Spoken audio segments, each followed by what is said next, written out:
नमस्कार, संवादमा तपाईलाई हार्दिक स्वागत छ। आजको संवादमा हामी डाक्टर केदार नरसिंह केसीसँग कुराकानी गर्छौं। उहाँ नेपाल मेडिकल एसोसिएसन अर्थात् नेपाल चिकित्सक सङ्घको पूर्व अध्यक्ष हुनुहुन्छ। यति बेला नेपाल चिकित्सक सङ्घले डाक्टर गोविन्द केसीको जीवन रक्षाका लागि सरकारसँग आग्रह गरेको छ। 72 घण्टाभित्र डाक्टर गोविन्द केसीका विषयमा जीवन रक्षाको ग्यारेन्टी गर्दै वार्ता संवाद मार्फत समस्याको समाधानको पहल गर्न नेपाल सरकारसँग आग्रह समेत गरेको छ। नेपालका सबै चिकित्सकहरूको छाता संगठन नेपाल चिकित्सक सङ्घ, तथापि यसमा सबै चिकित्सकहरू सदस्य चाहिँ छैनन्। अन्य सङ्घ सङ्गठनहरूमा जस्तै नेपाल चिकित्सक सङ्घमा पनि भारी राजनीति छ। डाक्टरहरूको यो सङ्गठन जहाँ राजनीतिक दल निकट भएर चुनाव लड्ने चलन हुन्छ र अधिकांश बेलामा नेपाल चिकित्सक सङ्घमा नेपाली कङ्ग्रेस निकट चिकित्सकहरूले जित्दै आएका छन् र उनीहरूको नेतृत्व रहने गरेको छ। यो पटक पनि नेपाल चिकित्सक सङ्घमा कङ्ग्रेस निकट चिकित्सकहरूले निर्वाचन जितेको भनिन्छ। तथापि त्यो चिकित्सकहरूको छाता सङ्गठन हो र साझा सङ्गठन हुनुपर्छ र कतिपय मुद्दामा यो साझा सङ्गठन रहँदै पनि आएको छ।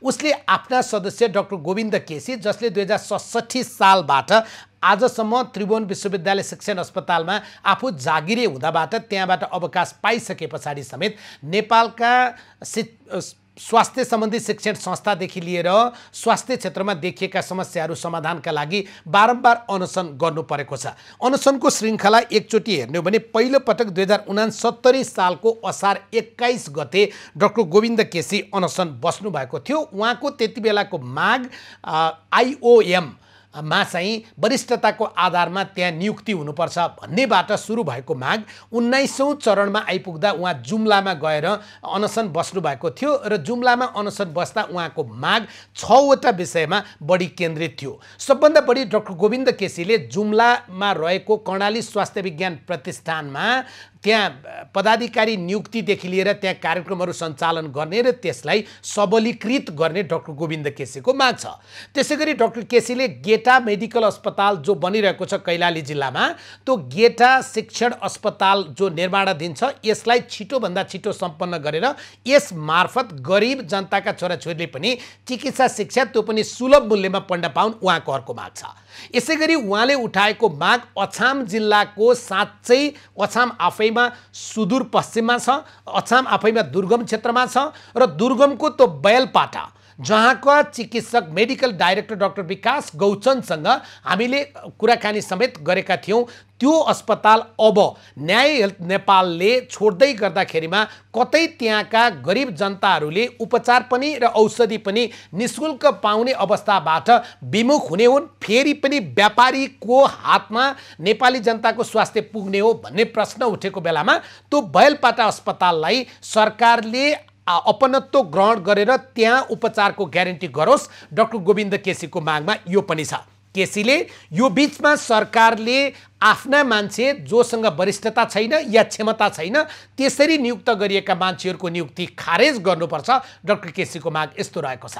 त्यसैगरी डाक्टर केसीले पछिल्लो पटक स्वास्थ्यका नाममा या स्वास्थ्य क्षेत्रमा जो प्रकारका भ्रष्टाचार र अनियमितता भएका छन् यिनीहरूको छानबिनको समेत माग गर्नुभएको छ। समग्रमा सुन्दा आधा दर्जन डाक्टर केसीका माग कुनै अनुचित लाग्दैनन्, अनुचित होइनन्। तर डाक्टर केसीको मागमा सरकार किन कानमा कपास कोचेर बसेको छ, सरकार किन सुन्दैन? प्रधानमन्त्री कार्यालयलाई भन्यो भने उसले भन्छ यो काम स्वास्थ्य मन्त्रालयको हो। स्वास्थ्य मन्त्रालयले भन्यो भने डाक्टर केसीका माग र मुद्दा धेरै जसो शिक्षा विज्ञान तथा प्रविधि मन्त्रालयसँग जोडिएका छन्। शिक्षा विज्ञान तथा प्रविधि मन्त्रालयका प्रवक्ता दीपक शर्मा भन्नुहुन्छ यो माग धेरै हामीसँग जोडिएको छैन, यो त चिकित्सा आयोगसँग जोडिएको छ। चिकित्सा आयोगका श्री कृष्ण गिरीलाई सोध्यो भने उहाँले भन्नुहुन्छ यो धेरै जसो माग सरकारसँग जोडिएको छ। यो सेलरोटी पकाएर डाक्टर गोविन्द केसीको ज्यान जो खतरामा हाल्ने र नेपाली जनताको स्वास्थ्यसँग व्यापारीकरण गर्ने जुन प्रकारको खेल चलिरहेको छ यो के हो? आज हामी यिनै विषयको सेरोफेरोमा कुराकानी गर्छौँ। डाक्टर केदार नरसिंह केसी, जसले नेपाल चिकित्सक सङ्घको नेतृत्व गर्नुभएको छ लामो समय र अहिले नेपाल चिकित्सक सङ्घको पूर्व अध्यक्षका हैसियतमा आज हामी उहाँसँग कुराकानी गर्दैछौँ। संवादमा डाक्टर साहब स्वागत छ कार्यक्रममा। हस्, धन्यवाद। मेरो पनि तपाईँलाई नमस्कार। अब सिधै कुराकानीमा जाउँ, किनभने एउटा महत्त्वपूर्ण संवेदनशील गम्भीर विषय। डाक्टर गोविन्द केसी 21 दिन अब भयो 19औं चरणको अनसन हो। उहाँ अनसनमा बसिरहनु भएको छ। सरकार कानमा तेल हालेर बसेको छ। चिकित्सक सङ्घ पनि हिजोसम्म त कानमै तेल हालेर बसेको थियो। बल्ल उहाँको जीवन रक्षा गरियोस् भन्ने माग उठाएको छ। तपाईँले चाहिँ कसरी हेर्नु भएको छ? अब यो गोविन्द केसीको माग भनेर तपाईँहरू जो भनिरहनु भएको छ, म त्यसलाई तपाईँहरूसँग असहमत राख्दछु। यो माग गोविन्द केसीको होइन, यो माग समस्त नेपाली जनताको प्लस नेपाल सरकारको पटक पटक बनेको सरकार, या त्यो सुशील कोइरालाको पालाको होस्, या शेरबहादुर देउवाको होस्, या प्रचण्डको पाला होस्, या केपी ओलीको पालाको होस्, 19औं अनसन भन्दा अगाडि सम्पूर्ण माग नेपाल चिकित्सक सङ्घको रोबरमा नेपाल सरकारले सहमति जनाइसकेको माग भएको हुनाले यो नेपाल सरकारले ओन गरेको मुद्दा हो। निःशुल्क स्वास्थ्य सेवा, quality medical education, quality health service भने नेपालको संविधान 2072ले प्रदत्त गरेको सम्पूर्ण नेपालीहरूको अधिकार क्षेत्रभित्र अब आइसक्यो। त्यसकारण यो माग गोविन्द केसीको मात्रै होइन, यो माग नेपाल चिकित्सक सङ्घको मात्रै होइन, यो समस्त नेपालीहरूको माग भएको हुनाले हामीले यसरी बुझ्नुपर्छ। यो ठिक छ डाक्टर साहब, तपाईँले मेरो भाषामा समाएर असहमति व्यक्त गरे पनि यसलाई सारा नेपालीको साझा मुद्दा बनाउन खोज्नु भयो र हो पनि। तर सारा नेपालीको साझा मुद्दा थियो भने हरेक पटक किन गोविन्द केसी सुत्दिनुपर्छ? कमजोर स्वास्थ्यका बीच पनि डाक्टर केदार नरसिंह या राजेन्द्र बानिया किन सुत्दैनन्? यस, तपाईँले भने ठिक हो।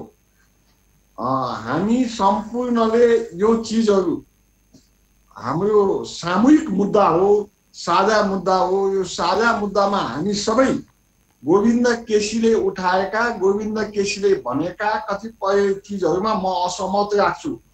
जस्तो यो जुन शिक्षा स्वास्थ्य शिक्षा आयोग भन्ने छ नि, त्यो आयोगले स्वास्थ्य क्षेत्रमा कुनै नयाँ चिज गर्न सक्छ भन्ने म सहमति राख्दिनँ। तपाईँले भनेको पक्नुस् त चिकित्सा शिक्षा आयोग भन्नुभएको, तपाईँले चिकित्सा शिक्षा आयोग, चिकित्सा शिक्षा आयोग यसले कुनै नौलो चिज गर्दैन। सरकारमा बस्ने सरकारका साथीहरूको 1-2 मान्छेले जारी खान्छन्। यदि medical education, quality medical education र क्वालिटी हेल्थ सर्भिस दिने हो भने मेडिकल युनिभर्सिटीको आवश्यक छ। म त्यो मेरो लाइन त्यो। तथापि गोविन्द केसीले अथवा हामीले उठाएका मुद्दा नेपालको जनताको लागि चाहिने आवश्यक मुद्दा हो। त्यसकारण हामीले उहाँलाई साथ मैले चाहिँ किन दिन्छु भने असहमति हुँदा हुँदै पनि म उहाँसँग सहमति किन कारण छ भने मुद्दा, अधिकांश मुद्दा अथवा उहाँले उठाएका मुद्दा उहाँसँग रिलेटेड होइन, हामी समस्त नेपालीसँग रिलेटेड मुद्दा हो। त्यसकारण गोविन्द केसी तपाईँले स्वाभाविक एउटा कुरो ठिकै भन्नुभयो, यो मुद्दाको लागि म लड्नु पर्थ्यो अथवा तपाईँ लड्नु पर्थ्यो अथवा नेपाल सरकारले 4-4 प्रधानमन्त्रीले सम्झौता गरेको सम्झौता अक्षरशः पालन गर्न पर्थ्यो। नैतिक दृष्टिकोणले सरकारले यसलाई सहमति र सम्झौता गरिसकेपछि कार्यान्वयन गर्नु पर्थ्यो। त्यो गर्न नसकेको भावनाले सरकारको लाचारिताको कारणले अहिले फेरि गोविन्द केसी 19औं आमरण अनसन बस्नु पर्ने अवस्था सृजना भएको छ। हो, स्वाभाविक रूपले यो मुद्दा अब म तपाईँ मार्फत के गर्न चाहन्छु भने गोविन्द केसी अथवा कोही केसी भन्दा पनि यो नेपाली जनताको मुद्दा बनोस्, नेपालीको सामाजिक दायित्व बनोस्, नेपाल सरकारको कर्तव्य बनोस्। यो यसैबाट मात्रै यसलाई हामीले एउटा लडाइँ लड्न सक्छौँ। यो त्यति मात्रै होइन, नेपाली जनताले बनाएका विभिन्न पार्टी, स्वयं एमाले अथवा नेकपा अथवा नेपाली काङ्ग्रेसले पनि यसलाई ओन गरिसकेको अवस्थामा उहाँहरूभित्र नि यो लडाइँ लडोस्। किनभने निःशुल्क स्वास्थ्य सेवा भने नेपालको संविधानले प्रदत्त गरेको अधिकार हो भन्ने मलाई लाग्छ र हो पनि। त्यसकारण हो स्वाभाविक रूपले गोविन्द केसी मात्रै आमरण अनसन बस्नु पर्ने अवस्था सिर्जना हुनुहुन्न। यसलाई हामी सबै मिलेर एउटा जुवार आन्दोलनको जुवार उठाएर चाहिँ यो समस्या यथाशीघ्र समाधान गर्नुपर्छ। तर डाक्टर केदार, तपाईँलाई अलिकति रोकेर भने तपाईँले चिकित्सा शिक्षा आयोग चाहिँ डाक्टर गोविन्द केसीले माग्नुभयो, उहाँले चाहिँ त्यो केदार भक्त माथेमा आयोगको प्रतिवेदन कार्यान्वयन गर्ने सन्दर्भमा 6औं चरणको अनसन 2072 को 6औं चरणको अनसनमा चाहिँ त्यो सहमति भएको थियो र त्यही अनुसार चिकित्सा शिक्षा आयोग गठन भयो। श्रीकृष्ण गिरी त्यसको उपाध्यक्ष हुनुहुन्छ भने पछाडि यो माग चाहिँ र यो उपलब्धि चाहिँ गोविन्द केसीले ठिक गर्नु भएन। यसो हो, मैले भने नि कुनै कालखण्डमा कुनै स्वास्थ्य संस्था अथवा काउन्सिलको कमी कमजोरको कारणले कुनै संस्थालाई डिफर्म बनाएर नयाँ संस्था बनाएर कुनै फाइदा हुँदैन। त्यसले नीति नियम कानुन बनाउने एउटा अटोनोमस संस्थाको आवश्यक पर्छ। जबसम्म स्वास्थ्य क्षेत्रमा अथवा स्वास्थ्य क्षेत्रमा एउटा अटोनोमस संस्था हुँदैन तबसम्म स्वास्थ्य क्षेत्र क्वालिटी मेडिकल एजुकेसन हुनै सक्दैन। अहिले यो आयोग जुन आयोग छ त्यो नेपालको सरकारको कुनै पनि सरकार बनेको सरकारको अथवा कुनै पनि शिक्षा मन्त्रीको अथवा कुनै पनि स्वास्थ्य मन्त्रीको पकेटको संस्था हुन्छ। त्यहाँ भित्रको स्ट्रक्चर हेर्नुहोस्, 6वटा 7वटा 8वटा नेपाल सरकारको प्रतिनिधि छ। त्यस्तो संस्थाले सरकारको इन्ट्रेस्ट भन्दा कुनै काम गर्न सक्दैन। आम जनताको लागि काम गर्न सक्ने त एउटा अटोनोमस संस्था हुनुपर्छ र त्यो संस्थाले डिसिजन गर्न सक्नुपर्छ। अहिले मेरो आदरणीय साथी कृष्ण गिरीले केही गर्न सक्नुहुन्न। उहाँलाई नेपाल सरकारले नियुक्ति गरेछ, नियुक्ति गर्ने हायर गर्नेले फायर गर्न सक्छ। त्यस्तो अवस्थामा पदको प्रयास भएको व्यक्तित्वले केही काम गर्न सक्दैन। त्यो भावनाले यसलाई अझ बलियो सङ्गठित र राम्रो मेडिकल एजुकेसनको लागि नेपालमा आवश्यक झन्डै 22-23वटा मेडिकल कलेज भइसके, 18-19वटा डेन्टल कलेज भइसके, त्यस्तै प्यारामेडिक्स कलेजहरू विभिन्न छन्। यी सबैलाई समुचित रूपले एउटै अम्ब्रेलाभित्र राख्नलाई त्यो मेडिकल युनिभर्सिटी अथवा टेक्निकल युनिभर्सिटी जे भन्नुहोस् तपाईँ त्यो हुनुपर्छ र त्यसका भिसीहरूले भोलि एउटा ड्राइभ गर्न सक्छन्। अहिलेको नियुक्ति प्राप्त गरेको कर्मचारीबाट सरकारको इन्ट्रेस्ट भन्दा खास नयाँ चिज हुन्छ भन्ने मलाई लाग्दैन। तथापि मैले तपाईँलाई अहिले पटक पटक मैले भन्ने गरेको मुद्दा हो यो। अहिलेसम्म आएको प्रतिवेदन मध्ये केदार भक्त माथेमाको प्रतिवेदन स्वास्थ्य क्षेत्रमा अथवा मेडिकल एजुकेसन क्षेत्रमा अलिकति उत्कृष्ट भावनाले यसलाई हामीले मैले स्वीकारेको हुँ। तर यो केदार भक्त माथेमाको आयोगले रिकमेन्डेसन गरेका सम्पूर्ण हुबहु ठिक हो भनेर भन्दिनँ म। होइन यसलाई यसरी जाउँ न। अहिलेको मागमा हामी आउँला। डाक्टर गोविन्द केसीको र डाक्टर केदारको एउटै माग हुनुपर्छ भन्ने पनि छैन नि। विचारको फरक या बुझाइको फरक या प्राथमिकताको फरक हुन सक्यो। तपाईँको माग चाहिँ हिजो अनसनको उपलब्धिका रूपमा, तथापि त्यति बेला पनि तपाईँ चिकित्सक सङ्घको पूर्व अध्यक्षका रूपमा तपाईँ बडो शक्तिशाली मान्छे नै हुनुहुन्थ्यो। तपाईँ अध्यक्ष हुने र नहुने कुरा छैन। चिकित्सक सङ्घलाई धेरैचोटि त तपाईँकै बाटोमा तपाईँले डोर्याउनुहुन्छ, तपाईँकै मान्छेलाई चुनाव जिताउनुहुन्छ, तपाईँले त्यो हामीलाई थाहा छ होइन। तर तपाईँको माग चाहिँ के रह्यो भने यो चिकित्सा शिक्षा आयोग भने मन्त्रीका या प्रधानमन्त्रीका या सरकारमा बस्नेका पकेटका मान्छे नियुक्त गर्ने ठाउँ भने यसलाई खारेज गरिदिउँ, चिकित्सा विश्वविद्यालयको अवधारणा ल्याउँ र त्यो मार्फत जाउँ, यो चाहिँ तपाईँको माग भयो। होइन, मेरो धारणा यो मैले मेडिकल एसोसिएसन म महासचिवदेखि अहिलेसम्म आउँदै गएर मैले उठाएको मुद्दा मध्ये मेडिकल युनिभर्सिटी हो। म अहिले पनि त्यसैमा स्ट्यान्ड गर्छु र 2065 साल मङ्सिर 13 गते नेपाल चिकित्सक सङ्घले उठाएको मुद्दाहरूको प्रस्थान बिन्दु हो अहिले गोविन्द केसी अथवा हामी सबैले स्वास्थ्य क्षेत्रमा हुनुपर्ने परिवर्तन अथवा क्वालिटी हेल्थ सर्भिसको विषयमा त्यही प्रस्थान बिन्दु हो। अहिलेको वर्तमान अवस्थामा 1900 पटक आमरण अनसन बसेको गोविन्द केसीले जे चिज उठाएको छ, मैले तपाईँलाई यसमा इम्प्यासिस दिन खोजेको के हो भने यो मुद्दा गोविन्द केसीको मात्रै होइन, यो उहाँलाई मात्रै थुपार्न हुन्न। अब आम जनता, आम नायक, आम पत्रकार, बुद्धिजीवीले यसलाई ओन गरेर हामी अगाडि बढ्नुपर्छ र यसलाई समस्या समाधान गर्नलाई सरकारलाई एउटा बलियो पैसा दिनुपर्छ भन्ने मेरो मान्यता हो। अब सुन्नुहोस् है डाक्टर साहब, तपाईँले भन्नुभयो यो मुद्दा व्यक्तिको होइन, यो मुद्दा समुदायको मात्रै पनि होइन, यो मुद्दा देशको हो भनिसक्दाखेरिमा देशको प्रतिनिधित्व गर्ने आधिकारिक संस्था भने सरकार हो।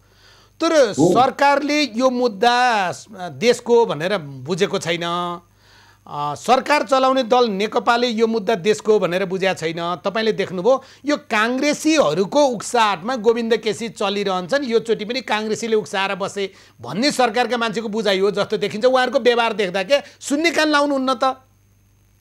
हजुर त्यस्तो देख्नु। गोविन्द केसी म 1981-82 देखि चिन्छु। गोविन्द केसी कुनै राजनीतिक सोच विचार भएको व्यक्तित्व भन्दा पनि एउटा सामाजिक व्यक्तित्व हो। उनी न काङ्ग्रेस हुन् न कम्युनिस्ट हुन्। हिजो काङ्ग्रेसको पालामा नि उनी आमरण अनसन बसेका छ, एमालेको पालामै बसेका छन्। उनी आफ्नो विवेक र ब्रह्मले देखेको चिज निर्णय गर्न सक्ने क्षमतावान व्यक्ति हुन्। त्यसकारण गोविन्द केसीलाई राजनीतिक कलर कसैले लाग्छ भने उनले गोविन्द केसीको डाक्टर केदार नरसिंह केसीसँग आज हामी कुराकानी गरिरहेका छौँ। कुराकानीको विषय डाक्टर गोविन्द केसी 21 दिनसम्म आमरण अनसनमा बस्नु भएको छ। अहिले सामाजिक सञ्जालमा 2-3टा शब्द चर्चामा छ, म तपाईँ दर्शकलाई सुनाउँछु। एउटा अरिङ्गाल भन्ने शब्द त्यहाँनिर अलि बढी चर्चित छ, अर्को साइबर सेना, साइबर गोठ भन्ने पनि त्यहाँनिर चर्चित छ, या अरू विभिन्न हनु भन्ने शब्द पनि त्यहाँ चर्चित छ। त्यहाँ के अर्थमा ती शब्द प्रयोग गरिन्छ मलाई थाहा छैन।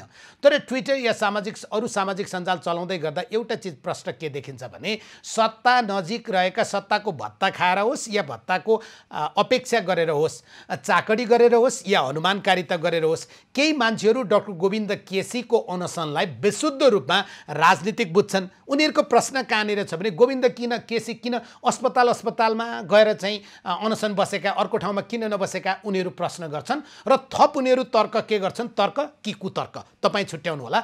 थप उनीहरू तर्क या कुतर्क के गर्छन् भने त्यहाँ गइसके पछाडि उनलाई भिरमौरीको मह खान पाइन्छ, अनि 20 दिन बसे पनि, 21 दिन बसे पनि, 30 दिन बसे पनि उनको ज्यानलाई तलमाथि केही हुँदैन भनेर उनीहरू तर्क गरिरहेका देखिन्छन्। उनीहरूको अर्को तर्क अहिले के थपिया छ भने गोविन्द केसी अनसन बसेको ठाउँमा अस्पतालले कोरोना संक्रमण हुन्छ भनेर मानिसहरूलाई आउजाउ गर्न दिएन, तर काङ्ग्रेस निकट या नेता गगन थापा निकटका मान्छेलाई चाहिँ आउजाउ गर्न दिने, अरूलाई चाहिँ आउजाउ गर्न नदिने के गर्या, त्यहाँभित्र डाक्टर गोविन्द केसीलाई खान खुलासा गरिरहेको छ। उनीहरूको आरोप त्यो प्रकारको छ। तर कम्तीमा पनि 65 वर्षको आफ्नो जीवनमा डाक्टर गोविन्द केसीले जागिरको जुन समय बिताउनु भयो या उहाँ अवकाश पाइसके पछाडि जति काम उहाँले गर्नुभएको छ, अविवाहित डाक्टर गोविन्द केसी जसले 6 जना प्रधानमन्त्री यो मुलुकमा रहँदा उहाँले अनसन बस्नु भएको छ। त्यो अनसनमा काङ्ग्रेसका प्रधानमन्त्रीहरू पनि थिए, काङ्ग्रेसका स्वास्थ्य मन्त्रीहरू पनि थिए। हिजो एकजना पूर्व स्वास्थ्य मन्त्रीको आलेख आयो गोविन्द केसीका सन्दर्भमा, साइबर गोठले त्यहाँनिर पनि उत्तर फर्कायो, तिमी पनि पञ्चायत कालदेखि अहिलेसम्म स्वास्थ्य मन्त्री थिएनौ र यो प्रकारको जो कुरा उछिरहेको छ। गोविन्द केसीको निष्ठामाथि प्रश्न उठाउँदै गर्दा, उनलाई काङ्ग्रेसीकरण गर्दै गर्दा उनी काङ्ग्रेस प्रधानमन्त्री या स्वास्थ्य मन्त्री भएका बेलामा चाहिँ अनसन नबसेका हुन् र यो प्रश्न हामी उठाइरहेका छौँ। डाक्टर केदार नरसिंह केसी हामीसँग हुनुहुन्छ। उहाँ कसरी पनि जोडिनुहुन्छ भने चिकित्सक सङ्घको त उहाँ पूर्व अध्यक्ष हो नै, उहाँको परिवारको 2 जना मान्छे स्वास्थ्य मन्त्री रहिसक्नु भएको छ। उहाँको दाजु अर्जुन नरसिंह केसी कङ्ग्रेस नेता, उहाँ पनि स्वास्थ्य मन्त्री रहनु भएको छ। उहाँहरूको परिवारको ज्वाइँ गगन थापा, उहाँ पनि स्वास्थ्य मन्त्री रहिसक्नु भएको छ, तर काङ्ग्रेसबाट। डाक्टर साहब, हजुर, मैले काङ्ग्रेसीकरण गरियो या डाक्टर गोविन्द केसी काङ्ग्रेसले उचालेर चाहिँ अनसन बस्छन् भनेर नेकपाका मान्छेहरूले आरोप लगाउँछन् र लगाइरहेका छन् भन्ने कुरा तपाईँले पनि थाहा पाउनु भएको छ। तपाईँको बुझाइ त्यसो भए काङ्ग्रेसले उचालेर उहाँ अनसनमा बसेको या काङ्ग्रेसको घुसपैठ भएको चाहिँ होइन, तर अहिले उहाँको माग उचाल्न काङ्ग्रेसीले बल्ला चाहिँ हो, होइन त? यसो मैले 2 दिन अगाडि पार्टी सभापतिलाई नि भेटेर यो विषयवस्तुमा आफ्ना कुरा राखेँ। चिकित्सक सङ्घको पार्टी सभापति हुन्छ र काङ्ग्रेसको पार्टी सभापतिलाई भेट्नु भयो होला? होइन, मैले यही विषयवस्तुकै विषयमा गोविन्द केसीलाई पार्टी अथवा कुनै समूह कुनै संस्थासँग जोड्यो भने त्यो ठुलो गोविन्द केसीलाई नबुझेको हुन्छ।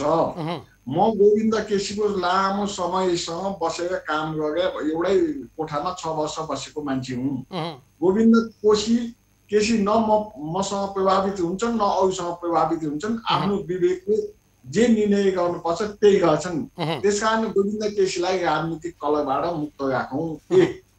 दोस्रो, अब तपाईँले अहिले भन्नुभयो परिवारका 2टा स्वास्थ्य मन्त्री हुनुभयो भन्नुभयो। अब स्वास्थ्य मन्त्री हुनुभयो, कतिपय इस्युमा 2टै स्वास्थ्य मन्त्रीले उहाँलाई समर्थन पनि गर्नुभएको छ, कतिपय इस्युमा उहाँका असहमत पनि राख्नु भयो होला। सबै चिज सबैसँग सहमत राखिँदैन, यो सामाजिक मर्यादाभित्रै पर्छ। तर ओभरअल बहुजन हितायको लागि गरिने कामको लागि पर्सनल फाइदा र बेफाइदा भन्दा पनि राष्ट्रियता र आम जनतालाई फाइदा हुने चिजमा सबैले सहयोग गर्नुपर्छ भन्ने मान्यता राख्नु। अब आरोप के लाग्यो भने नि, आरोप चाहिँ के लाग्यो भने नि, तपाईँले मेरो परिवारका बने भनेर भन्नुभयो, बन्या कुरा त बन्या भन्न पर्यो नि त, होइन? आरोप के लाग्यो भने अहिले सामाजिक सञ्जालमा हेर्नुभयो भने तपाईँको ज्वाइँ काङ्ग्रेस नेता पूर्व स्वास्थ्य मन्त्री गगन थापा निकटकाहरू चाहिँ गोविन्द केसीका पक्षमा असाध्यै धेरै खटिएको, अनि नेकपा निकटका उहाँहरूलाई अरिङ्गाल भन्ने लेख्या हुँदो रहेछ त्यतातिर। म शब्दमा जान्न, अरिङ्गाल भन्ने फेरि त्यो जुन एउटा किट छ त्यो किटको पनि हामी इज्जत बेइज्जत नगरौँ, होइन? त्यसले गर्दा उनीहरू चाहिँ जवाफ गोविन्द केसीलाई फर्काउने हो कि गगन थापालाई या अर्जुन नरसिंह केसीलाई या काङ्ग्रेसलाई? यसरी भिडन्त किन गरिरहेछन् मान्छे?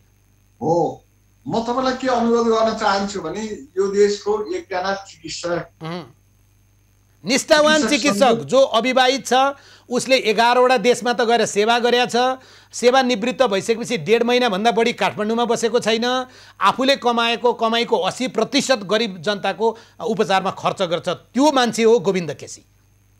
सुन्नु न, मैले अहिले भने नि भन्न खोजा पहिलो क्वेसनलाई, एउटा चिकित्सक म डाक्टर केदार नरसिंह केसी, मेरा विचार आफ्नो ठाउँमा होला, सोच आफ्नो ठाउँमा होला, मेरो ब्रटअप आफ्नो ठाउँमा होला। म चिकित्सकको नाताले, नेपाल चिकित्सक सङ्घको पूर्व अध्यक्षको नाताले म सम्पूर्ण सबै पक्षको नेपाली दाजुभाइ दिदीबहिनीहरूलाई कुनै पनि सङ्गठनमा लागेको या लेफ्टिस्ट हुन् या डेमोक्रेट हुन् अथवा कोही हुन्, एउटा सज्जन भव्य आफ्नो स्वार्थ भन्दा आम नेपालीको स्वार्थको लागि केही गर्छु भनेर आत्मदाह गर्न तयार हुने व्यक्तिको विरोध गरेर कुनै फाइदा छैन। होइन, आत्मदाहको सन्दर्भमा डाक्टर केसी, तपाईँ पनि केसी हुनुभयो, मैले डाक्टर गोविन्द केसी भने होइन, डाक्टर केदार नरसिंह केसी भने। डाक्टर केदार नरसिंह केसी उनीहरू के भन्छन् भने डाक्टर केसीलाई त्यहाँभित्र कस्तो अमानवीय तर्क, कस्तो अमानवीय तर्क भने उहाँलाई त्यहाँभित्र भिरमौरीको मह खाना दिइया छ, उहाँलाई सबै चिज चढाइया छ, त्यो भएर 20 दिन बसे नि 30 दिन बसे पनि बलियो हुनुहुन्छ, केही हुँदैन। तपाईँ के अरे ट्रमा सेन्टर लाँदाखेरिमा पुलिससँग उहाँ चाहिँ लडाइँ गरिरहनु भएको थियो, तपाईँ चिकित्सक भएर सोधेको मैले, उहाँलाई दिएको चिज चाहिँ उहाँलाई खाना नखाए नि हुने चिज दिएको छ त्यहाँ? यसो हो, हेर्नुहोस्, अब हामी अलिकति यथार्थ भन्दा बढ्ता हावामा दौडिने हाम्रा परम्परा पनि छन्। गोविन्द केसीको नजिक 24 घन्टै बस्ने मान्छे त्यहाँ गोविन्द केसी पर्सनल मन पराउने, हामीलाई मन नपराउने पनि साथीहरू त्यहाँ हुनुहुन्छ। त्यस कारण त्यो सायद मलाई सबै भिजिलेन्ट छ होला, त्यो इन्फर्मेसन पनि हुन्छ होला। गोविन्द केसीलाई यस्तो किसिमको जुन अफवाह गर्ने सोच विचार दृष्टि भएका मान्छेहरूलाई जवाफ दिन त मलाई आवश्यक छैन।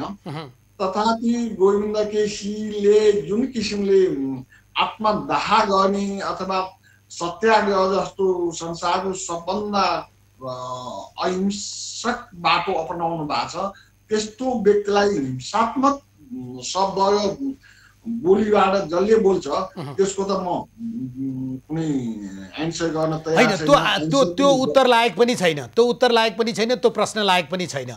किनभने एउटा व्यक्तिमाथि हामी जो 21 दिनदेखि खाना खुट्न गरेर बसेको छ ऊमाथि त्यो प्रकारको शब्द जे प्रयोग गरिएको छ मेरो पनि सम्मान होइन। तर मैले तपाईँलाई चिकित्सकका रूपमा सोधेको चाहिँ खाना खुट्न केही नगरी बसेको मान्छेलाई त्यो स्लाइनको जुन चाहिँ पाइप हुन्छ त्यतातिरबाट त्यस्तो तपाईँले भने भिरमौरीको मह या चाहिँ खानाको सट्टा चाहिँ बल आउने चिज त्यस्तो खुवाउन मिल्छ त भनेर सोधे? होइन, त्यस्तो अब दिन मिल्न त किन नमिल्नु, धेरै किसिमका प्रोटिनहरू कार्बोहाइड्रेटहरू ग्लुकोजहरू दिन सकिन्छ, दिने चलन पनि छ। तर गोविन्द केसीको फास्टिङ अस्ति 2-4 दिनदेखि पानी सिम्पल नर्मल सेलाइन बाहेक कुनै न्युट्रिसियस फुड उनलाई दिएको छैन। उनको शरीरमा पिसाबमा किटोन बडी भन्ने अत्यन्त टक्सिक सब्स्टेन्सेसहरू देखिन थालेको छ, ग्लुकोजहरू एकदम कम देखिन थालेको छ, हार्ट बिटहरू टोपिक देखिन थालेको छ। कुनै पनि बेलामा हेर्नुहोस्, मान्छे दिन दहाडै टन्न खाएर हिँड्दाखेरि त मान्छे फेन्ट हुन्छ, लड्छ, असुविधा हुन्छ भने 21 दिन 22 दिनसम्म एउटा 65 वर्षको सेरोफेरोमा रहेको व्यक्तिलाई त्यति सहिलो छैन। त्यहीँनिर प्रश्न उठाउँछन्, उहाँ त्यत्रो दिनमा पनि कसरी बलियो बसेको त केही न केही खानु भएको छ होला भनेर। यस्तो शङ्का त अलिक केटाकेटी शङ्का नै भयो नि? होइन, अब यो शङ्का गर्ने ठाउँमा त धेरै ठाउँमा छ मित्र। इतिहासमा धेरै लामो समय फास्टिङ बसेको पनि छ। यो गोविन्द केसी स्वयं नै पटक 27-28 दिन बसेको हिस्ट्री पनि छ।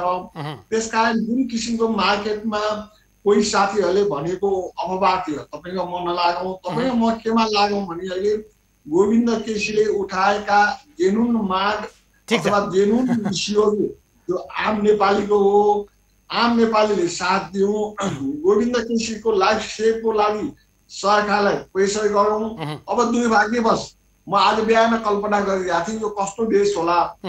हामी चिकित्सक सङ्घले 72 घण्टाको अल्टिमेटम दिएको छ, हामीलाई पनि प्रब्लम छ, उपचार नगरिकन हस्पिटलबाट बाहिर निस्किन हामी सक्दैनौँ। आम जनतालाई यत्रो कोभिडको समस्या छ, त्यस कारण चिकित्सक काम गर्दैन भन्न पनि सक्दैन। सदका आउने अवस्था 72 घण्टामा हामीले के मागिरहेका छौँ भन्दाखेरि वार्ता समिति गठन गर भने मागिरहेको पनि। ठिक छ डाक्टर साहब, तपाईँहरूको माग सुनिएको छ। म एकैछिन रोक्छु है डाक्टर साहब, तपाईँलाई एकैछिन रोकेँ। डाक्टर केदार नरसिंह केसी हामीसँग हुनुहुन्छ। हामी डाक्टर गोविन्द केसीको मागमा जान्छौँ, नेपाल चिकित्सक सङ्घको पछिल्लो पटकको अल्टिमेटममा पनि जान्छौँ। डाक्टर केदार नरसिंह केसी आज संवादमा हामीसँग हुनुहुन्छ। एकैछिन विश्राम लिन्छौँ।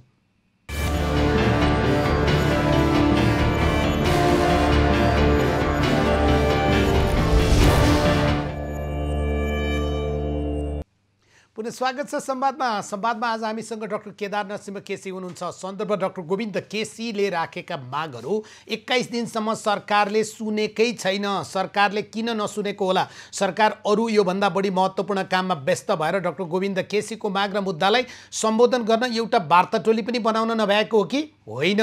सरकारका मान्छेहरूको कुरा सुन्यो भने इसकी टोपी उसकी सर, एउटाबाट अर्कोकोमा जिम्मेवारी थुपारिदिने। स्वास्थ्य मन्त्रालय भन्छ शिक्षाको काम हो, शिक्षा भन्छ शिक्षा आयोगको काम हो, चिकित्सा शिक्षा आयोग भन्छ सरकारको काम हो, सरकार भन्छ यो काङ्ग्रेसको काम हो, किनभने काङ्ग्रेसले उचालिरहेको छ। यो प्रकारको बुझाइका बीच एउटा सत्याग्रही 21 दिनदेखि मुडो लडे चाहिँ लडिरहेको छ। उसले उठाएका माग जनताका माग छन् भने यो विषयमा सरकार किन सुन्दैन? डाक्टर केदार नरसिंह केसीसँग हामी छौँ। डाक्टर साहब, अब चिकित्सक सङ्घले भनेको कुरा चाहिँ के रह्यो त भन्दा तपाईँले अहिले भन्दै हुनुहुन्थ्यो, हामी विश्राममा गयौँ, कम्तीमा पनि वार्ता टोली बनाएर डाक्टर केसीका माग र मुद्दामा हिजो गरिएको सहमतिको विषय पनि हेर र मागहरू जायज नाजायज त्यसको छलफल थालो, यही होइन त तपाईँहरूले भने? होइन, मैले भने चाहिँ हामी यो अवस्थामा पुग्यौँ कि यति दयनीय अवस्था भयो कि यो देशमा एउटा सरकार छ कि छैन, सरकार जीवन्त छैन भनेर हामीलाई सोच्नु पर्ने भयो। 22 दिनसम्म आमरण अनसन बसेको एउटा चिकित्सकलाई जुन इस्यु आम जनताको विषयवस्तुको इस्यु हो, त्यो विषयवस्तुको इस्युलाई हामी अहिले चिकित्सक सङ्घ अथवा हामी के भनिरहेका छौँ भने वार्ता समिति गठन गरेर वार्ता गर, भन्न पर्ने परिस्थिति 22 दिनमा आउँछ भने वास्तवमा यो देन भोलिपल्ट पर्सिपल्ट गोविन्द केसी अथवा चिकित्सक सङ्घसँग बसेर यो हुन्छ, यो यति दिनभित्र हुन्छ भने एउटा निर्कोल गर्न पर्ने विषयवस्तुलाई 22 दिनसम्म एउटा चिकित्सक अस्पताल शैय्यामा जीवन मरणको सवालले बसिरहेको छ। सरकार चाहिँ एउटा सरकारको एउटा मन्त्री भन्छ यो मेरो जिम्मेवार भन्छ, होइन भन्छ, एउटा मन्त्री भन्छ कि यो गोविन्द केसी भने तासको जोकर हो, जसले प्रयोग गर्छ उसैको हुन्छ भन्छ। यस्ता गएका जिम्मेवार लिएका जिम्मेवार सरकारहरूप्रति नेपाली सरकारले के आशा गर्ने? म त के भन्छु भने यो कोभिड-19 पछिको र अहिलेसम्म अवस्था हेर्ने हो भने म डेमोक्रेसीमा विश्वास गर्ने, आर्थिक निर्वाचनमा विश्वास गर्ने, बहुमतवादमा विश्वास गर्ने व्यक्ति हुँदाहुँदै पनि यो 2/3 सरकार पूर्ण स्वास्थ्य क्षेत्रमा असफल भयो भनेर प्रमाणित चाहिँ यही केसहरूबाट हुन्छ भन्ने मलाई लाग्छ। ठिक छ। अब चिकित्सक सङ्घको विगत हेर्ने हो भने चाहिँ कस्तो छ भने तपाईँले अहिले भन्नुभयो कोरोनाको बेलामा त बिरामीको उपचार गरेर हिँड्न पनि सकिँदैन, अब उपचार गर्दै रहँदा पनि गोविन्द केसीको हालत यस्तो भयो, जनताका माग र मुद्दा सरकारले सुनेन भन्नुहुन्छ। तर तपाईँहरूले विगतमा गरेको हेर्ने हो भने उपचार छोडिदिने, कालो पट्टी लाएर बस्ने यस्तो तपाईँहरूले गर्दै आउनु भएको छ। तपाईँहरू पनि भरलाग्दो त कहाँ हुनुहुन्छ र? अब यसो हो, चिकित्सक सङ्घ सडकमा मजदुर आन्दोलन जस्तो ढुङ्गा इँटा मुढाले हिँड्न सक्ने समूह होइन। त्यसो गर्नु भएको छ त विगतमा तपाईँहरूले अस्पतालमा आएका बिरामीको उपचार नगरेर बिरामीको मृत्यु भएको छ, बिरामीको स्वास्थ्य जोखिममा परेको छ, त्यो त ढुङ्गा मुढा भन्दा नि बढी हो डाक्टर साहब। होइन, तपाईँले कहिले पनि तपाईँ एउटा मिडियाको मान्छे, तपाईँ नबुझे बुझ्नुहोस्, नजाने सिक्नुहोस्। कुनै पनि बेला चिकित्सकहरूले आन्दोलन गर्दा पनि इमर्जेन्सी खुला हुन्छ, इमर्जेन्सीबाट सेवा हुन्छ, इन्डोर खुला हुन्छ, ओटी खुला हुन्छ। यति मात्रै हो हाम्रो आन्दोलन भने, ओपीडी मात्रै बन्द हो। डाक्टर साहब अब तपाईँलाई बिचमा सम्मानका साथ रोक्नु पर्ने भयो। तपाईँले मेरो ज्ञानमाथि प्रश्न उठाएपछि तपाईँलाई मैले प्रमाण दिनुपर्छ। तपाईँहरूका कारण उपचार नपाएर, तपाईँहरूका आन्दोलनका कारण उपचार नपाएर फर्किएका 1000 जना मान्छे तपाईँको निवास अगाडि ल्याएर लाइन लगाइदिनु पर्यो भने पनि हामी तयार। तर तपाईँहरूले हिजो जो प्रकारका आन्दोलनहरू गर्नुभएको थियो, अहिले पनि हामीलाई डर के हो भने रेजिडेन्ट डक्टरहरूको पनि आइसक्यो, आयुर्वेदिक डक्टरहरूको पनि आइसक्यो। चिकित्सक सङ्घले 72 घण्टामा तिमीले चाहिँ वार्ता संवाद गरेनौ भने त्यस पछाडिको परिणामको बारेमा विचार गर भन्नुभएको छ। हाम्रो डर चाहिँ तपाईँहरूले सरकारसँगको लडाइँमा जनताको उपचार गरिदिन छोड्नु होला भन्ने नै हो। म तपाईँलाई चिकित्सक सङ्घको पूर्व अध्यक्षको नाताले, नेपालको एउटा चिकित्सकको नाताले, नेपाल चिकित्सक सङ्घले आन्दोलन घोषणा गरेपछि तपाईँ म सँगै हिँडौँला। कुन इमर्जेन्सीमा बिरामी हेरेको छैन, कुन इन्डोरमा बिरामी हेरेको छैन भने म तपाईँलाई देखाउँला।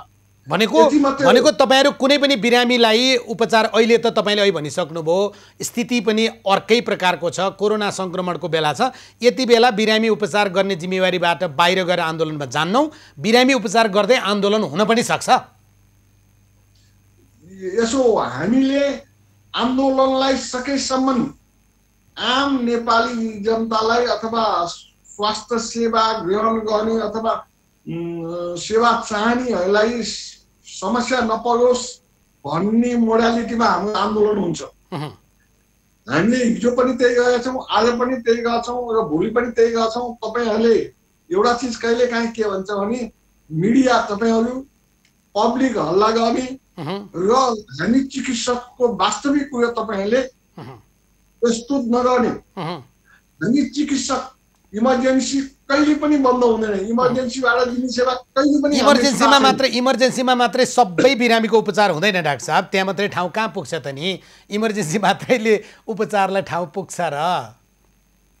यसो हो, अब हस्पिटलको उपचार विधि भने इन्डोर, इमर्जेन्सी, ओपीडी र ओटी हो। हामी जम्मा ओपीडी मात्रै बन्द गर्छौँ भने 25% मात्रै हाम्रो आन्दोलनमा हामीले सेवा, जनताले पाउने सेवा नदिएको हुन्छौँ, रोक्छौँ। त्यसलाई तपाईँले आन्दोलनलाई चिकित्सकहरूले कुनै पनि बिरामी हेर्दैनन्, मान्छे मरे भनेर तपाईँ भन्नुहोस्, तपाईँले मलाई यति जवाफ हो त भाकै त्यही हो त्यो त भन्ने नै हो। किनभने चिकित्सा भनेको, अस्पताल भनेको अत्यावश्यकीय सेवा हो। नेपालको कानुनले अत्यावश्यकीय सेवा बन्द गर्ने या त्यहाँनिर अवरोध गर्ने अधिकार दिँदैन। तपाईँहरूले अत्यावश्यकीय सेवामा हल्ट गरे पछाडि त तपाईँहरूले गैर संवैधानिक काम गर्नुभएको छ भनेर मिडियाले हल्ला गरे भने नि भन्नुहोस्, हामी भन्न छोड्दैनौँ। हो त त्यही। सुन्नु न, म तपाईँलाई यो भन्छु, एउटा चिकित्सक यो देशको जनताको छोरो हो कि होइन? हुनै नि। एउटा चिकित्सक तपाईँको दाइ हो कि होइन? एउटा चिकित्सक तपाईँको भाइ हो कि होइन? उसको चाहिँ पर्सनल स्वतन्त्रता, मानवीयता नहुने, बाँकीको मात्रै मानवीयता हुने भन्ने विषयवस्तु हुनसक्छ कहीँ? चिकित्सकको मानवीयतामा प्रश्न उठाएकै छैन मैले। चिकित्सकको मानवीयतालाई त सम्मान गरेको छु। हामी चिकित्सकलाई काम गर्ने वातावरण र त्यो परिवेश बनाउने राज्यको काम हो। होइन त्यता नजाम न डाक्टर साहब, आज अरूतिर नजाम न। यो मुद्दामा तपाईँलाई मिडियाले हाम्रा विषय राम्रोसँग बोक्दिएनन् भन्ने लागेको छ भने अर्को एउटा संवाद तपाईँ र म त्यही विषय बनाउँला। आज गोविन्द केसीको आन्दोलनसँग जोडिएर तपाईँहरूले जो 72 घण्टाको अल्टिमेटम दिनुभएको छ, 24 घण्टा सकिने लाग्यो, अब 50 घण्टा जति बाँकी छ।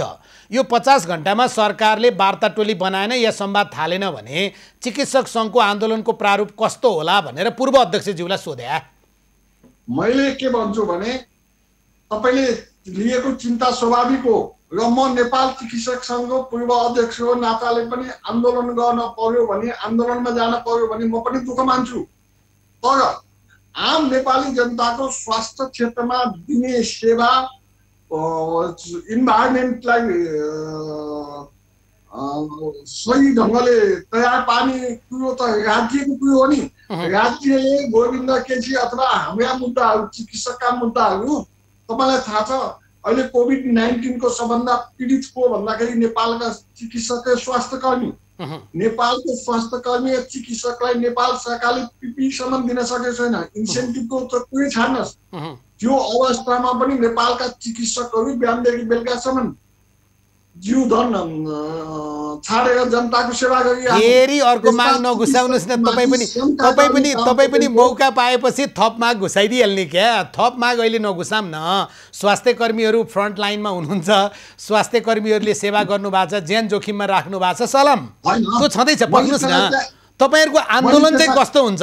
फेरि जनताले कोरोनाले त दुःख दिएको छ, डाक्टरहरूको आन्दोलनले दुःख हुन्छ कि भनेर जनतालाई चिन्ता लाग्छ। तपाईँ भनिदिनुहोस् न, डाक्टरहरूले चाहिँ बिरामीको उपचार गर्छन्, ढुक्क हुनुहोस् भनिदिनुहोस् त, क्या खुसी हुन्छन् नि? सुन्नुहोस्, इमर्जेन्सी सेवा बन्द हुँदैन, इन्डोर सेवा बन्द हुँदैन, ओटी सेवा इमर्जेन्सी बन्द हुँदैन र ओपीडी सेवा बन्द हुन सक्छ। त्यो पनि हामीले बन्द हुन्छ भनेर भनिसकेका छैनौँ। 72 घण्टा भने अझै पनि 50 घण्टा बाँकी छ। सरकारले काना तेल नहालिकन कान खुलाएर त्यो कान खोल्ने वैक्स निल भन्ने एउटा औषधि हुन्छ, त्यो हालेर सुन्यो भने हाम्रो समस्याको समाधान भइहाल्यो नि। त्यो औषधि चाहिँ तपाईँले भनेको वैक्स निल, त्यो औषधि चाहिँ यो सुन्न पर्ने जति निकालेर पार्सल गरेर पठाउन मिल्दैन? अब यसो हो, यता हेर्नुहोस्, सुतेको मान्छेलाई उठाउन सजिलो हुन्छ, सुतेको भान गरेर मान्छेलाई उठाउन गाह्रो हुन्छ। भनेपछि औषधिले काम गर्ला जस्तो भएन, इन्जेक्सनै दिनुपर्छ होला। वर्तमान सरकार सुतेको भान गरिरहेको छ। यो इस्युमा, यो विषयवस्तुमा सरकारले अत्यन्त न्यून ध्यान दिइरहेछ। यसले सरकारलाई ठुलो नोक्सान बनाउन सक्छ। आम जनता सरकारप्रति अत्यन्त कुद्छन्। कुन इस्यु पाएर जनताले सडकमा निस्क्यौँ भन्ने मानसिकता बनाइरहेछन्। हामी चिकित्सक र स्वास्थ्य कर्मी के चाहन्छौँ भने हाम्रा कार्यले राजनीतिक इस्यु नबनोस्, हाम्रा कार्यले आम जनताले दुःख नपाउन् भन्ने मात्रै हाम्रो उद्देश्य हो। ठीक छ डाक्टर, राजनीतिक विकास सोच धाएन हाम्रो गर्ने आउँछ होला। ठीक छ। त्यसकारण तपाईँ मार्फत तपाईँले जुन किसिमले गोविन्द केसीको विषयवस्तुमा उठान गर्नलाई मलाई आज स्पेस दिनुभयो, तपाईँले पनि आज के गरिदिनु पर्यो भने गोविन्द केसीको माग यथाशीघ्र अथवा नेपाल चिकित्सकले सङ्घले उठाएका मुद्दाहरू यथाशीघ्र एड्रेस गरिदिनु पर्यो र आम जनतालाई स्वास्थ्य सेवा पाउने परिस्थितिबाट वञ्चित नगराउनलाई तपाईहरुले नि सहयोग गर्नु पर्यो। ठीक छ हामी सरकारलाई भनिरहेछौँ डाक्टर साहब, हामी सरकारलाई के भनिरहेछौँ भने डाक्टर गोविन्द केसीलाई बारम्बार सुत्ने बातमा नबनाऊ, तिमीले हिजोका दिनमा गरेको सम्झौताहरू कि मैले सम्झौता गर्नु गल्ती थियो भनेर प्रायश्चित गर, कि गरेको सम्झौता कार्यान्वयन गर, हैन गर्न नसक्ने सम्झौता किन गर्छौ तिमी, प्रश्न गरेकै छौँ। वार्ता संवाद गर, लोकतन्त्रमा वार्ता र संवाद गर्नुपर्छ, गोविन्द केसीको जीवन रक्षा गर भनेका छौँ। उहाँको मागमा आउँछु डाक्टर साहब, जस्तै उहाँले भनेको कर्णाली स्वास्थ्य विज्ञान प्रतिष्ठानको मुद्दामा तपाईँ सहमत कि असहमत? सहमत। ल 4-5 वर्ष अगाडिदेखि पटक पटक भनेको सम्झौता गरेको विषय पनि सरकार पञ्चिनी मिल्छ। ल ठिक छ। गेटा मेडिकल कलेजको सन्दर्भ त्यसको त निर्माणै चलिरहेछ, निर्माण अन्तिम चरणमा पुगेको छ, यो विषयमा त त्यति धेरै बोल्न पर्दैन होला, उहाँको अर्को माग यो हो। तेस्रो उहाँले 6औं बुदामा छ बैलपाटा अस्पतालको मुद्दा राख्नु भएको छ, त्यो त झन् सुदूरपश्चिमका ती दूरदराजका जनताका लागि जीवन रक्षाको मुटु हो, त्यो त्यसमा पनि असहमत हुने कुरा भएन। अर्को चाहिँ उहाँले यो जुन नियुक्तिको कुरा गर्नुभएको छ, सरकार त्यहाँ आएर चाहिँ बिच्किन्छ होला क्या, यो पछिल्लो पटक गरेका नियुक्तिहरू जो गैर कानुनी छन् या विधि पुगेका छैन त्यसलाई चाहिँ खारेज गर भन्नुहुन्छ डाक्टर साहबले, अनि सरकारले सुन्न चाहँदैन होला। तपाईँलाई चाहिँ के लाग्छ? त्यसो हो के, अरू पेसामा थाहा छैन, अरू राजनीतिमा नि हुन्छ, सामाजिक क्षेत्रमा नि हुन्छ, तर यो चिकित्सक क्षेत्रमा सिनियरिटीको ठुलो महत्त्व छ। म भन्दा एक ब्याच सिनियर दाइलाई दाइयै भन्छु, तपाईँको पेसामा पनि त्यही हो, हामी प्रोफेसनल हौँ। त्यो भएनाले राज्यले अब भन्नुहोस् त, जुन मान्छेलाई डाइरेक्टर बनाएको छ, जुन मान्छेलाई भिसी बनाएको छ, जुन मान्छेलाई आयोगको उपाध्यक्ष बनाएको छ, त्यो व्यक्तिले एउटा सिनियर डाक्टरलाई बोलाएर छलफल गर्न नसक्ने व्यक्तित्व हुन सक्छ। त्यसकारण यस्ता क्षेत्रहरूमा समाजका लब्ध प्रतिष्ठित व्यक्तित्वहरू सिनियरिटीहरूको कदर हुने हो भने काम गर्न सजिलो हुन्छ, सिस्टममा जान सक्छ। त्यसकारण यहाँ त हुन त अब अहिले त के भयो भने अत्यन्त दुर्भाग्यपूर्ण अवस्था आयो। अहिलेको प्रधानमन्त्रीलाई, अहिलेको मन्त्रीहरूलाई सनकको भरमा उहाँले जे पनि निर्णय गर्नुहुन्छ, अझ प्रधानमन्त्रीजीको त पुरै भएन, कुनै छलफल छैन, कुनै सहमतिको छैन, कुनै 2-4 जना उहाँको नजिक बसेर मान्छेले जे भन्छ उहाँलाई त्यही नै रामबाण जस्तो लाग्छ। तर नत्र भने विधिको शासन, विधि अनुसार सञ्चालन गर्ने हो भने सिनियरिटीको त मेन्टेन गर्न स्वयं हामी चिकित्सकै तयार छौँ, स्वास्थ्यकर्मी तयार छौँ। यस्तो अवस्थामा सरकारले यो त हामीले लोकतन्त्र प्राप्त गरेको भने त विधिसम्मत, विधानसम्मत, नीतिसम्मत कार्यान्वयन होस्, काम होस् भने नै हामीले यो डाक्टर साहब यो मुद्दामा मैले तपाईँको चिन्जान पनि हुन सक्ने र हुने स्वाभाविक भयो। डाक्टर कृष्ण अधिकारी मेडिकल काउन्सिलको रजिस्ट्रार, उहाँसँग अन्तर्वार्ता गर्दा उहाँले के भन्नुभयो भने यो सिनियर भने उमेरले हुने होइन, उमेर मात्रै चाहिँ मापदण्ड हो त, कोही मान्छेले चाहिँ कम उमेरमै चाहिँ राम्रो गर्न सक्ने उसको योजनाका हिसाबबाट, क्षमताका हिसाबबाट, बौद्धिकताका हिसाबबाट हुन्छ। यो गोविन्द केसीको मुद्दामा चाहिँ सिनियर भनेको उमेर भन्ने अर्थ लाग्यो, यो चाहिँ अलि पुनर्समीक्षा गर्नुपर्छ भन्नुभएको थियो। उहाँको तर्कसँग तपाईँको थप तर्क के छ?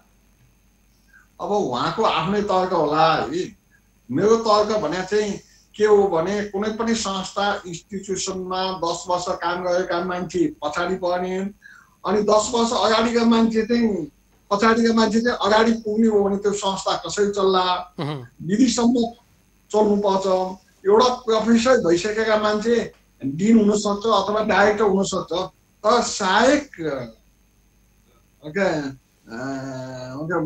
सहप्राध्यापक अथवा सहायक प्राध्यापक भए मान्छेहरूलाई पनि आस्थाको आधारमा, सोचको आधारमा, विचारको आधारमा मास्टर लाने हो भने संस्था कसरी चल्छ भन्नुहोस् त। ठीक छ, म अर्को मुद्दामा आउँछु। तपाईँले यो विषय हो हैन, साथीभाइको भनाइ आफ्नो ठाउँमा छ, मेरो पर्सनल भनाइ भने चाहिँ के हो भने संस्थागत रूपले चल्नुपर्छ, विधिसम्मतले चल्नुपर्छ, त्यहाँभित्र भएका सिनियरहरूको सम्मान हुनुपर्छ, जुनियरहरूको अवसर दिनुपर्छ। तर प्रधानमन्त्री र स्वास्थ्य मन्त्री, शिक्षा मन्त्रीलाई लायो भन्दैमा एउटा सहायक सहप्राध्यापक दिनुहुने यो सबैलाई ड्याग गर्छु भने गर्न खोज्ने हो भने संस्था चल्दैन, संस्था भागासाही हुन्छ। त्यसकारण यो हामीले उहाँ साथीले के भन्नुभयो थाहा छैन, हामीले सोचेको सङ्कल्प गरेको विधिको शासन हो, विधि सम्मत चल्नुपर्छ भन्ने मेरो मान्यता। ठिक छ डाक्टर साहब, अब बाँकी दुईवटा मुद्दा चाहिँ अलिक गैर स्वास्थ्य क्षेत्रका भए जस्तो, जस्तै उहाँले बेला बेलामा त्यस्तो मुद्दा थपिदिने, अहिले स्वास्थ्य लगायत कोरोनाको बिचमा भइरहेको भ्रष्टाचारको छानबिनको कुरा र सीमाको कुरा पनि थपिदिनु भयो भन्ने छ। यो मुद्दा चाहिँ उहाँले नउठाएको भए हुन्थ्यो, तथापि नागरिकका हैसियतले उठाउने अधिकार त सबैसँग छ। यो मुद्दा अलि बढी राजनीतिकरणको गन्ध भन्ने छ, तपाईँलाई त्यस्तो लाग्छ? हेर्नुहोस्, यो त मलाई सबभन्दा दुर्भाग्य यो देशमा अहिले यही चिज लाग्यो। कसैले भ्रष्टाचार भयो भनेर अथवा हामीले भ्रष्टाचार भयो भनेपछि पारदर्शी सरकारको काम के हो भने त्यसलाई देखाउने, पारदर्शी रूपले देखाउने। भ्रष्टाचार भएको छैन भने यो त अपर्च्युनिटी पनि हो सरकारलाई।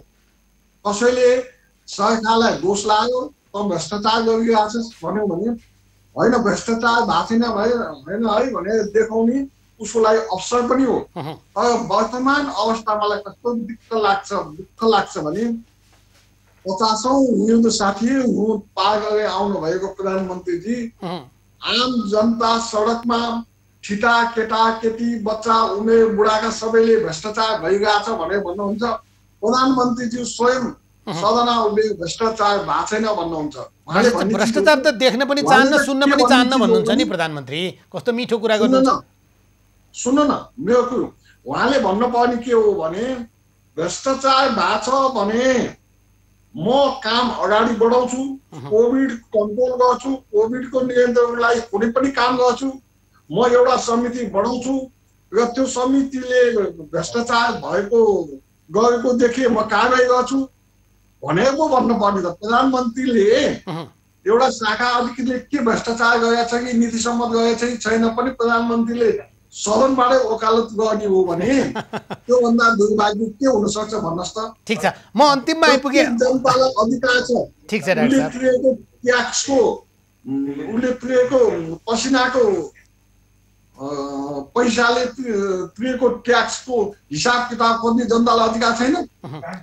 अब तपाईलाई आरोप, तपाईलाई डाक्टर साहब ठिक छ, हरेक नागरिकलाई त्यो अधिकार हुनुपर्छ। हामीले लोकतन्त्र प्रजातन्त्र भनेर लडेर ल्याएकै हाम्रा माग र मुद्दा हामीले तिरेको करको सबै फरफारक हिसाब माग्ने नै हो, माग्न छोड्न हुँदैन।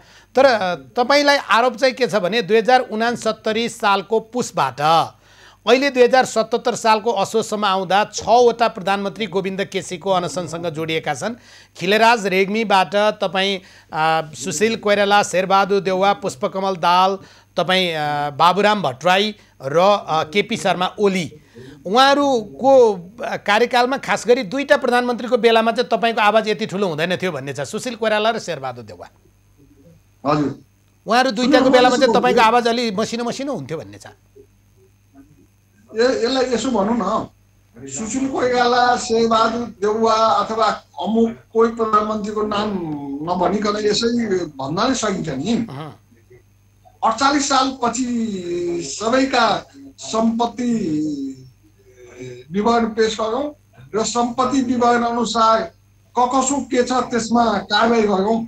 अहिले तपाईँ 3 महिनाको 2 वर्षको पिरियडमा बालुवाटार जग्गा, सुन काण्ड, बोरिङ काण्ड, वाइट बडी काण्ड, अनि त्यसपछि आएको काण्ड। अनि मेरो प्रश्न यस्तो थिएन डाक्टर साहब, तपाईँले भनेको भनाइ ठिक छ। मेरो प्रश्न चाहिँ तपाईँ काङ्ग्रेसका प्रधानमन्त्रीहरू हुँदा, मुलुकमा काङ्ग्रेसका प्रधानमन्त्री या स्वास्थ्य मन्त्री हुँदा चाहिँ ठुलो स्वरले बोल्नु हुँदैन थियो, गोविन्द केसीका मुद्दामा औपचारिकता मात्रै निभाउनुहुन्थ्यो, अहिले चाहिँ ठुलो स्वरले चिच्याउनु भयो भन्ने आरोप छ भनेको। ए होइन होइन, सुन्नुहोस्, अब यो यसो मैले अहिले भने नि कतिपय इस्युहरूमा कतिपय उसमा गोविन्द केसी के हो, म असहमति राख्दै 1 देखि 19 सम्मको आन्दोलनमा म गोविन्द केसीको पक्षमा छु। म सुशील कोइरालाको कहाँ गएर सुशील कोइरालालाई झम्टेर त्यो बेलाको तत्कालीन मुख्य सचिव पौडेलजीलाई लिएर गोविन्द केसी काम बाटो गराउने मान्छे पनि मै हुँ। त्योभन्दा पछि गोविन्द केसीको मागलाई जनार्दन सहमाग अर्जुन नरसिंह केसीलाई लिएर गोविन्द केसीको माग छलफल गराउन मैले मेडिकल एसोसिएसनको अनुमति लिएर गएको हुँ। त्यसकारण यो केदार नरसिंह केसीलाई के मान्नुहोस् भने मेरो विचार सोच धारणा एक ठाउँमा छ, तर गोविन्द केसीका यो स्वास्थ्य क्षेत्रको मागमा मेरो आफ्नो क्लियर भिजन छ। म कसैको पक्षमा पनि छैन, कसैको विपक्षमा पनि छैन। जस्तो तपाईँलाई अहिले मैले भने नि, मैले गोविन्द केदार भक्त माथेमाको प्रतिवेदनलाई त्यो बेलादेखि नै असहमति राखेका थियौँ अनि अहिले पनि भन्दै आएको छु। र गोविन्द केसीलाई जीवन रक्षाको लागि हामी सबै एक ठाउँमा उभिएर सकेसम्म सरकारलाई पैसा दिने भन्ने कुरो अहिले पनि भनेको थिएँ, यो पनि हिजो नि भनेको थिएँ, अहिले नि भन्छु। यो भोलि आवश्यक पर्दा यी इस्युहरूको विषयमा म साथ दिन्छु। त्यसकारण यो केदार नरसिंह केसीलाई के नभन्नुहोस् भने काङ्ग्रेसी नभनौँ, सुशील कोइराला हुँदा यसो गर्छ, शेरबहादुर हुँदा यसो गर्छ भनेर नभनिदिनुहोस्। हस् तपाईँलाई धन्यवाद। हस्, धन्यवाद। डाक्टर केदार नरसिंह केसी, नेपाल चिकित्सक सङ्घका पूर्व अध्यक्ष, उहाँ आफै चिकित्सक हुनुहुन्छ। उहाँसँग आज कुराकानी गऱ्यौँ संवादमा। कार्यक्रम सकिन्छ। खबरभित्रको खबरका लागि हेर्दै रहनुहोला एबी न्युज खबर। नमस्कार।